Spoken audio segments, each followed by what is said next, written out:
నేను సైతం భువన ఘోషకు వెర్రి గొంతుక విచ్చిమ్రోశాను. నమస్కారం, మీరు చూస్తున్న ది ఫోర్త్ ఎస్టేట్. నేను మీ వరప్రసాద్.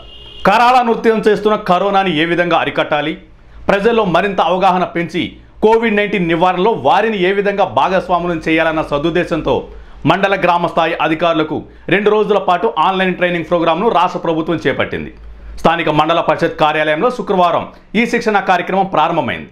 ఆన్లైన్ ట్రైనింగ్ ప్రోగ్రాం యొక్క ముఖ్య ఉద్దేశాన్ని training coordinator MPDO Attota Deepthi fourth estate ద్వారా ప్రజలకు వివరించారు.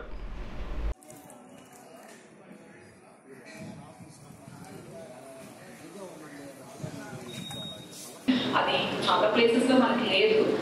సో శానిటరీ ల్యాండ్ఫిల్ కాకుండా మామూలుగా డంపింగ్ చేయడం జరుగుతుంది చెప్పండి, లేదా చాలా ఇంపార్టెంట్. లాస్ట్లో ఎవరో ఒకళ్ళు ఏదో ఒక కమిటీని పంపాలి. నేను లోకల్ ముఖ్యంగా విలేజ్ వాటర్ శానిటేషన్ కమిటీని మేము రికమెండ్ చేస్తాము. Organical waste management waste facility tie up అయి ఉంటుంది. సో అట్లా ఫెసిలిటీకి వాళ్ళు ఎలాగో చెత్త వారానికి ఒకసారి రోజు కూడా వస్తారు. ప్యాడ్స్ లాంటివి సస్టైనబుల్ ఆల్టర్నేటివ్కి వెళ్ళాలి. మెన్స్ట్రల్ కప్స్ జనాలు సెగ్రిగేట్ చేసే స్టార్ట్ చేస్తున్నారు. సో కలెక్షన్ మీరు చేసేటప్పుడు అది ప్రొక్యూర్ చేసుకొని మీరు చెత్త సేకరణ చేయండి. సెగ్రిగేటెడ్ వే విజిట్ చేస్తే వాళ్ళే వచ్చి వేసేస్తారు, లేదా పబ్లిక్ బిన్స్ పెట్టేస్తాము, వాళ్ళు అక్కడ వేసేస్తారు, నేను అక్కడి నుంచి కలెక్ట్ చేసుకుంటాను అని కూడా కొంచెం చెప్తారు. అట్లా కాకుండా ఇంటింటికి వెళ్ళి మనం కలెక్ట్ చేయాలి. వాళ్ళకి ఎక్కడ పడేయకూడదు చెత్తని, పబ్లిక్ బిన్స్ ఉండకూడదు. సో మీకు అట్లా సేకరణ చేయడానికి స్టాఫ్ రకంగా కానీ ఏదైనా ఒక కాల్ చేయొచ్చు పెడతారు. షాప్స్లో మేబీ కష్టం అవ్వచ్చు ఏమో, కానీ ఇది ఇంటింటిలో మీకు కొంచెం తక్కువే ఉంటుంది. సో ఇది నేను చెప్పేది డీల్ రూరల్కి అప్లై అవుతుంది. స్టార్ట్ చేసినప్పుడు సెగ్రిగేషన్ కూడా అలవాటు వస్తున్నాము. ప్రొజెక్ట్ మాత్రం డిమాండ్ చేయొచ్చు, కానీ ఈ 2 కేసులో మనం హానికారకమైన చెత్త కలెక్ట్ చేయాల్సింది third category.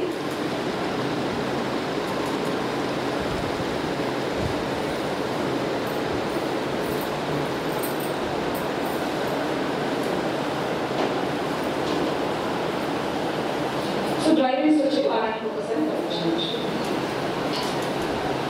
Next processing. So processing వచ్చేటప్పటికి మీరు మెయిన్ ఇంపార్టెంట్ ఏంటంటే డీసెంట్రలైజ్డే పెట్టుకోవాలి. ఆ విలేజెస్లో అక్కడెక్కడ ఒక ప్రాసెసింగ్ చిన్నది ఉంటుంది, ఆ జీపీకి అక్కడే. సో అది దానివల్ల ఏమవుతుంది, ఇక్కడ కూడా ఇంటి చెత్త ఇంటిలో, ఆ చెత్త నా బాధ్యత, నా బ్యాక్యార్డ్లోనే ఉంది, మీరు ప్రాసెస్ చేయడం తప్పేస్తాం. తడి చెత్త వచ్చి చెత్త దాన్ని మళ్ళీ ఒక బండిలో సేకరణ చేసి ఇంకొక చోట తీసుకెళ్ళి అక్కడ ఇంకొక చోట తీసుకెళ్ళి మళ్ళీ వేరే ప్లేస్లో ప్రాసెస్ చేసేందుకు అవి ఎకనామిక్స్ కూడా మనకు వర్కౌట్ అవుతుంది. కాస్ట్ ఎకనామిక్స్, లేబర్ వాల్యూమ్ ఎక్కువైపోతే మనకి లేబర్ కూడా ఎక్కువ. సో అలా కాకుండా అక్కడక్కడే డీసెంట్రలైజ్డ్ లేబర్ చేయాలి. ఇంకో క్యాపెక్స్ ఉంటాయి. పక్కన డిషెట్ నాడర్ కంపోస్టింగ్ ట్యాంక్ చాలా సింపుల్ ట్యాంక్ అనేది. సో లో మెయింటెనెన్స్, ఎక్కువ మెయింటెనెన్స్ కూడా అవసరం ఉంటాయి ఇట్లాంటి వాటర్ గడిచేద్దా ప్రాసెస్ చేయడానికి. కానీ చాలా వరకు మేము ఇక్కడ కూడా కర్ణాటకలో చూస్తుంటే వర్మీ కంపోస్టింగ్ చెత్త హాలిడేస్ మేనేజ్మెంట్ అంటేనే వర్మీ కంపోస్టింగ్ ట్యాంక్స్ కట్టేస్తారు, కానీ ఎలా మెయింటైన్ చేయాలో తెలియదు. ప్లస్ అది కాస్ట్లీ కూడా. వర్మ్స్ తీసుకొని వర్మ్స్ని నీట్గా మనము చాలా వరకు దాన్ని సేవ్ చేసుకుంటూ ఉండాలి. అది ప్రాపర్ కొన్ని గైడ్లైన్స్ కూడా ఫాలో అవ్వాలి. కొన్ని టెంపరేచర్స్లో అది వర్క్ అవుతూ ఉండవు. సో అవన్నీ తెలియక అంతంత షెడ్లు కట్టేసుకొని వాడకుండా అలా కాకుండా మనం ప్లాన్ చేసుకోవాలి. స్కీమ్స్ అంతా ఆగిపోతాయి కదా, మనము సెల్ఫ్గా ఎట్లా సస్టైన్ చేయగలదాం అనేది మీరు ఆలోచిస్తాము. ఎన్జిఓ తరఫు నుంచి చేస్తున్నామండి 2 years నుంచి ప్రాజెక్ట్. సో ఈ ప్రాజెక్ట్లో చూస్తే చెత్త డ్రై వేస్ట్ బ్యాగ్స్ ఇచ్చాము. Weekly once collection, terrace gardening చేసుకుంటున్నారు. అందులో కమ్యూనిటీ కంపోస్టర్స్ వాళ్ళు తీసుకొచ్చి చెత్త వేసి ఆ బాధ్యత మనం తీసుకుంటేనే అది ముందుకు జరుగుతుంది. స్వచ్ఛమైన గ్రామం అంటే చూసేదానికి మాత్రం స్వచ్ఛంగా ఉండకూడదు. ఆ సేకరణ చేసే చెత్త కరెక్ట్గా ప్రాసెస్ కూడా అవ్వాలి. అప్పుడే అది ఆరోగ్యమైన గ్రామం అవుతుందండి. Yes, reach the end of the presentation. అవకాశం ఇచ్చినందుకు ఎస్ఎస్సికి చాలా ధన్యవాదాలు. థ్యాంక్స్ అండి. మీకు ప్రశ్నలు ఏమన్నా ఉంటే మీ చాట్ విండోలో మీరు రాయొచ్చు, లేదా లాస్ట్లో ఒక Q&A సెషన్ కూడా ఉందండి. solid management practices in the pilot project. Now, about the అందరికీ నమస్కారం. ఈరోజు మండల పరిషత్ కార్యాలయంలో కోవిడ్-19 మరియు వేస్ట్ మేనేజ్మెంట్ మీద 2 days ట్రైనింగ్ అనేది కండక్ట్ చేయమని చెప్పేసి మాకు కమిషనర్ ఆఫీస్ నుంచి మెసేజ్ ఇవ్వడం జరిగిందండి. అది స్వచ్ఛాంధ్ర కార్పొరేషన్ తరఫున ఈ జూమ్ యాప్ ద్వారా మేము ఆ హాల్స్లోకి జాయిన్ అవ్వడం జరుగుతుంది. సో దట్ మేము వాళ్ళు ఏం చెప్తున్నారో దాన్ని విని ఫంక్షనల్ అసిస్టెంట్స్, మండల పరిషత్ నుంచి ఎండిఓ, మండల స్థాయి అధికారులు అంటే ఆర్డబ్ల్యూఎస్ఏఈ, ఎంఈఓ, తర్వాత ఏపీఎం, ఏపీఓ వీళ్ళందరూ అటెండ్ అవుతారు. విలేజ్ స్థాయిలో volunteers, functional assistants, ANMs, ASHA workers వీళ్ళందరూ అటెండ్ అవుతారు. Main concept of the program is like కోవిడ్-19 అనేది బాగా వైడ్ స్ప్రెడ్ అవుతూ ఉంది. నవే డేస్ బాగా ఎక్కువ కేసెస్ అనేవి ఏపీలో కానీ ఇండియాలో కానీ రిజిస్టర్ అవుతున్నాయి. సో ఇంకా ప్రజల అవగాహన అనేది ఇంకా పెరగాల్సి ఉంది. సో అవగాహన అనేది పెరగాలి అంటే ఇట్లాంటి ట్రైనింగ్ సెషన్ విలేజ్ లెవెల్లో, మండల్ లెవెల్లో ఇవ్వడం ద్వారా వాళ్ళందరూ వెళ్ళి ఆ విలేజెస్లో ఇంకాస్త మోటివేట్ చేస్తారనమాట. వాళ్ళకి లైక్ వాళ్ళు ఎలాగ ఉండాలి, హ్యాండ్ వాష్ చేసుకోవాలి, శానిటైజర్స్ యూస్ చేసుకోవాలి, మాస్కులు పెట్టుకోవాలి, ప్రతి 20 minutesకి ½ an hourకి ఒకసారి హ్యాండ్ వాష్ చేసుకోవాలి. ఇలాంటివి ఇంత కరోనా కేసెస్ పెరుగుతున్నా కూడా ప్రజల్లో ఇంకా విలేజెస్లో మేము తిరుగుతూ ఉంటాం. మాస్కులు ధరించి ఎవరు కూడా అంత హైజెనిక్ కండిషన్స్లో వాళ్ళు ఉన్నట్టు మాకు కనిపించట్లేదు. మేము మాస్కులు అయితే ఆల్మోస్ట్ అన్ని విలేజెస్కి సప్లై చేసేసాము. శానిటైజర్స్ని వాడండి, బయట తిరగొద్దు అని చెప్తున్నా కూడా వాళ్ళల్లో అంత అవేర్నెస్ రాలేదు. సో గవర్నమెంట్ ఇంకా ట్రై చేస్తూ ఉంది వాళ్ళలో అవేర్నెస్ క్రియేట్ చేయడం కోసం అని చెప్పేసి. సో ఈ జూమ్ యాప్ ద్వారా ఇవాళ మాకు ఒక ట్రైనింగ్ సెషన్ లాగా కండక్ట్ చేశారు ఈ కోవిడ్-19 మీద. సో అవన్నీ వినడం ద్వారా మాకు ఇంకాస్త మాకు తెలియని విషయాలు కూడా ఇవాళ మేము జూమ్ యాప్లో మేము ట్రైనింగ్ తీసుకోవడం జరిగింది. సో దట్ మేము రేపు విలేజెస్లోకి వెళ్ళి ఆ పర్టికులర్గా ఈరోజు ఏమి విన్నామో వాళ్ళకి ఇంకాస్త డెప్త్గా మేము వాళ్ళకి చెప్తాం. ఈ కోవిడ్-19 అనేది ఇవాళ నేను ఒక మెసేజ్ చూశాను. ఒక డాక్టర్ హైదరాబాద్లో నిన్నటి నైట్ వరకు కూడా ఎసిమ్టమాటిక్ అనమాట. అతనికి ఎటువంటి సిమ్టమ్స్ కనపడలేదు, కోవిడ్-19 సిమ్టమ్స్ కనపడలేదు. All of the sudden night breath problem వచ్చేసి అసలు సివియర్గా బ్రీత్ తీసుకోలేని పరిస్థితిలోకి వచ్చారు. తీరా వెళ్తే ఆ హాస్పిటల్కి వెళ్తే అప్పటికే దారిలోనే చనిపోవడం జరిగింది. టెస్ట్ చేస్తే అతనికి కోవిడ్-19 అనేసి తెలుసుకున్నా. అంటే అలా అంత సివియర్గా ఉంది. మన బాడీలో రెసిస్టెన్స్ ఉండడం వలన అవి బయటికి సిమ్టమ్స్ అనేవి కనపడవు. బట్ లోపల కోవిడ్-19 వైరస్ ఏదైతే ఉందో అది మనని లోపల అటాక్ చేసేస్తూ ఉంటుంది. మొన్న మన్నవాలో కూడా కేసు అంతే. అమ్మాయికి తను ప్రెగ్నెంట్, తనకి బయటకి ఏం సిమ్టమ్స్ కనపడలేదు. బట్ హైదరాబాద్ నుంచి వచ్చారు కాబట్టి రైల్వే స్టేషన్లో ఆమెకి టెస్ట్ చేయడం వల్ల బయట పాజిటివ్ అని తెలిసింది. బయటకు మాత్రం షీఈస్ క్వైట్ నార్మల్ అనమాట. జలుబు కానీ, తుమ్ము కానీ, ఎటువంటి స్నీజింగ్ ప్రాబ్లమ్స్ ఏమీ లేవు.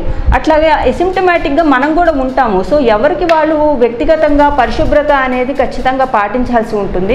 మాస్క్లు అనేది కంపల్సరీగా ధరించాలి. మేము రిపీటెడ్గా విలేజెస్కి చెప్తున్నాము, బయటికి రావద్దు, వస్తే కంపల్సరీగా మాస్కులు వేసుకోండి అనేసి.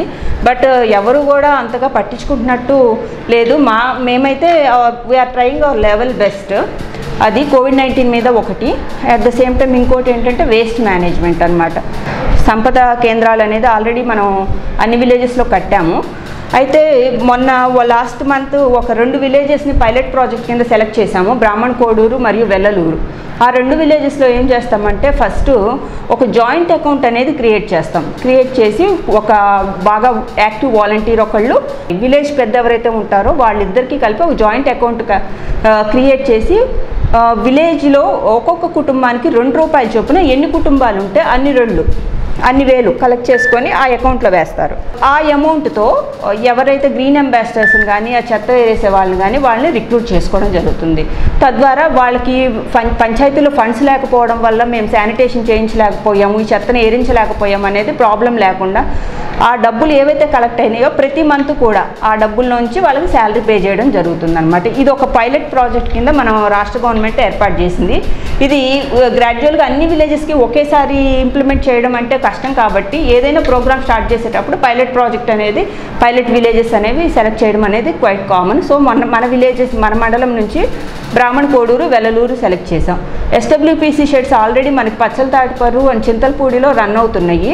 తడి చెత్త, పొడి చెత్తను వేరు చేయడం, తద్వారా వాటిని తీసుకెళ్ళి నాడే పిట్స్ అని బయట కట్టేసి ఉంటాయి, వాటిలో వేసేస్తారు. ఫస్ట్ సపరేట్ చేస్తారు. తీసుకురాగానే ఆ ఎస్డబ్ల్యూపీసీ షెడ్ అంటే సంపద నుంచి చెత్త కేంద్రాలు ఏవైతే ఉన్నాయో వాటి దగ్గరికి తీసుకెళ్తారు. అక్కడ గ్రీన్ అంబాసిడర్స్ ఏం చేస్తారంటే ఆ చెత్తనంతా ఒక పక్కన పెట్టేసి ఈ తడి చెత్తనంతా ఒకవైపు, పొడి చెత్తను ఒకవైపు, సీసాలు, గాజు పెంకులు, ప్లాస్టిక్ కవర్స్ వీటన్నిటిని అనమాట సపరేట్గా చేసుకుంటారు.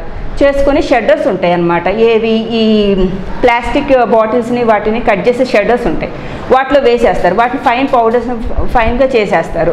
సో దట్ వాటిని యూజ్ చేసుకుంటారు. ఆ తర్వాత గాజు సీసాలు ఏవైతే ఉంటాయో వాటిని కూడా బ్రేక్ చేసే షెడ్డర్స్ ఉంటాయి, వాటిని కూడా బ్రేక్ చేసేస్తారు. ఆ తర్వాత తడి చెత్తను ఏదైతే ఉంటుందో అదంతా తీసుకెళ్ళి బయట నాడెప్ పిట్స్ అని కట్టేసి ఉంటారు. ఆ నాడెప్ పిట్స్లో వేసేసి ఒక 1 వీక్ 10 డేస్ వాటిని అట్లాగా డికంపోజ్ అయ్యేటట్టు చేస్తారు. రెగ్యులర్గా వాటర్ పెట్టడం అట్లా చేయడం వల్ల అవేమవుతాయంటే కొంతకాలానికి డికంపోజ్ అయిపోతాయి, కుళ్ళిపోతాయి. ఆ కుళ్ళిపోయింది తీసుకొచ్చేసి లోపల వర్మీ కంపోస్ట్ పిట్స్లో వేసేసి వానపాములు వదులుతారు. So that after 10 days 15 days అది ఒక మంచి సారవంతమైన ఎరువులాగా తయారవుతుంది. బయట అదే ఎరువును కొనాలంటే కేజీ వచ్చేసి దగ్గర 100 రూపీస్ ఎబో ఉంటుంది. బట్ గవర్నమెంట్ దాన్ని 10 రూపాయలకే ఇవ్వడం జరుగుతుందన్నమాట. ఇలా చేయడం ద్వారా ఏమవుతుందంటే చెత్త అనేది ఎక్కడా కూడా ఎక్కడ పడితే అక్కడ పడేయకుండా ఉంటుంది. సో హైజీనిక్ కండిషన్స్ అనేవి 100% మనం మెయింటైన్ చేస్తామన్నమాట. మనకి ఎంత డబ్బున్నా కూడా ఆరోగ్యం లేకపోతే ఆ డబ్బు వృధానే కదా. మామూలుగా ఒక సామెత ఉంది, health is lost something is lost అనేసి. సో మనకు ఎంత డబ్బున్నా కూడా మన సంపాదన అంతా హెల్త్ కోసమే ఖర్చు పెట్టేస్తూ ఉంటే ఆ ఇంట్లో సంతోషము ఉండదు, సుఖము ఉండదు. సో మనం ఆరోగ్యాన్ని కొనుక్కోలేము.